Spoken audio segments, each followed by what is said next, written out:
Missions are back in Mario Kart World. Ever since Mario Kart DS introduced the concept of missions that subvert regular Mario Kart gameplay, fans have been begging for this feature to return. While the P-Switch events aren't exactly the same as the mission mode we know and love, I think in a lot of ways it might even be better since the P-Switches tie missions into the new Mario Kart's open world, rather than just being a regular old list. There are two types of missions that are already confirmed to be in the game: coin collecting and what seems to be some sort of race against the clock. These are great and welcome additions, but they are also the most basic kind of missions you can get. I took a look back at Mario Kart DS's mission mode, and I have compiled a list of the top 10 potential types of missions we may see in Mario Kart World.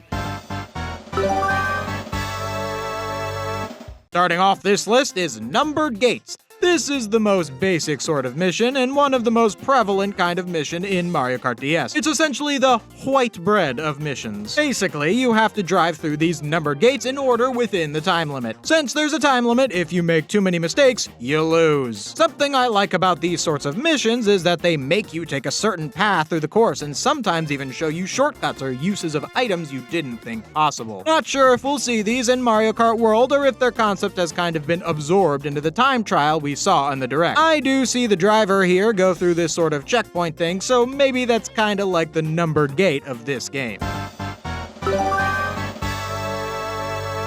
At first glance, break all the item boxes doesn't seem like the most fun kind of mission, but they can actually be pretty interesting. Since they revolve around breaking item boxes, they usually also revolve around using a certain item. In Mario Kart DS, the items box missions usually only give you speed boosting stars or mushrooms, but I think there could be opportunity to use other kinds of items, like shells or bombs, to clear obstacles, and there's definitely lots of potential with the feather item. There are three types of break the item box missions. The first is your standard, hit all the stationary item boxes. The second is hitting item boxes that are moving around, and the third kind is to hit item boxes that are hiding near fake item boxes. I don't think we'll be seeing that third kind since it seems fake item boxes will not be returning. In these missions, you have to complete a lap of a given track while doing a certain amount of drifts before hitting the finish line. I think it's really likely we will see a version of this in Mario Kart World that also challenges you to do certain tricks as well. With the amount of things I'm seeing with tricks in this game, I think that is all but inevitable. So funny story, it's because of these missions that I actually learned how to drift back when I was a kid playing Mario Kart DS for the first time. I think that's something important about these missions. They're not only fun challenges, but they can also serve to teach players something about the game. With these drift missions, it's not just about doing the drifts, it teaches you the optimal places in every course to drift, and you can use that knowledge when you play the actual races. Pretty self-explanatory. Drive backwards missions have you, well, drive backwards. You can't accelerate and your controls are mirrored, so you might end up backing into stuff. Sometimes these missions were combined with other kinds of missions, such as gathering coins. What I like about backwards driving missions is that they're much slower paced than other missions. After all these missions where I'm speeding around trying to get the best time, it's fun to take it easy and back the car up. These ones are super fun. Defeat enemies using whichever items the mission makes available to you. In DS, this was pretty much only stars or shells. Since Mario Kart has even more offensive items like fire flowers, ice flowers, and the hammers, there are even more options for what kinds of items we can use to attack our foes. There are also tons of new stage hazard enemies that can be used in this kind of mission. These missions are an absolute slam dunk for Mario Kart World, and I would be shocked if they actually waste their potential and not create missions like these. So there's actually only one example of this kind of mission from Mario Kart DS, and it's this mission where you have to drive backwards across this spinny thing in Bowser's castle. This is one of the most unique missions in the game, and I love it for its simplicity. I'm sure there are lots of opportunities in Mario Kart World for other unique challenge missions like this. So at first glance, a mission that just has you do a regular race against another racer sounds kinda lame. But beneath the surface, there is a lot more to these duel races. Sometimes it changes up the course, adding extra roadblocks and even going so far as to make some races drive the opposite direction. There are also sometimes restrictions on items. I think in Mario Kart World they could do even more with item restrictions in these duel race missions. I would love to see a duel race where you only get blue shells, so you have to stay just behind your opponent in order to blue shell them, but as soon as you get ahead, they blue shell you.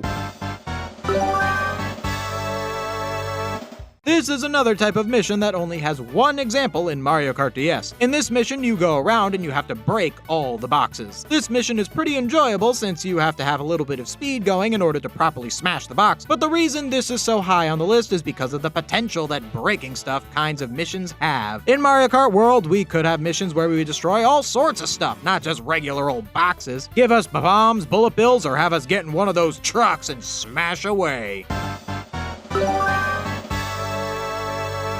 These are missions where you have to race not another racer, but a stage hazard. There are only two examples of this in Mario Kart DS. One where you race a chain chomp and another where you race a red car.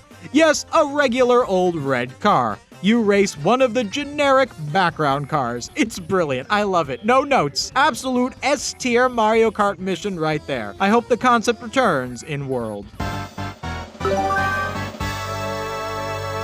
I'm sure you knew this would be number one. The bosses are the absolute most memorable part of Mario Kart DS's mission mode, and I'm sure we are all hoping to see them return in Mario Kart World. In these boss battles, you had to defeat a boss using Mario Kart mechanics or different Mario Kart items provided to you. Most of these bosses were pretty simple, like the Big Bully and Chief Chili fights. That just had you blast them off the stage with mushrooms, or the Goomboss and Wiggler stages where it was nothing more than a simple race. For its time, these simple boss battles were perfect. But in a much larger modern game like Mario Kart World, I'm sure we could get some really memorable and well-designed boss battles. Unfortunately, the Mario series just kinda hates the concept of boss battles. Just look at their reluctance to use anything other than Koopalings or Bowser Jr. in 2D Mario games. The cool boss characters that we saw back in Mario Kart DS like Goomboss or Chief Chili haven't appeared in any Mario game since, so it's unlikely they'll come back to be boss battles here. Although, maybe they'll actually use the Koopalings as the boss battles. After all, they've been suspiciously absent from any of the current Mario Kart World footage we've seen so far, despite being so prominently featured in Mario Kart 8. I also think that if there were boss battles in the game, they would have shown one off in the Direct. I hope I'm wrong about that, and boss battles are one of the big surprises once the game launches. I am absolutely thrilled to see missions return to Mario Kart World, but I can't say that I am not without my doubts as to the quality of them. We just haven't been shown enough to know for sure that these missions are gonna be much more than just grab some coins or get to this spot. Hopefully, there's a bit more behind the surface, such as different kinds of missions, boss battles, and some kind of story to tie these missions together. Hopefully, it will include those things in order to justify that $80 price tag, huh? By the way, how do you feel about the price of Mario Kart World? Do you think it's too much, or do you think some people are overreacting? No matter what you think, why don't you check out my video on the subject where I go over both sides of the argument and ask the question of why people downright hate paying for not only video games, but for movies and TV shows too. Or you could check out my video on that other Nintendo Switch 2 racing game, Kirby Air Riders. But for now, that's all for me. Thank you so much for watching. See you next time.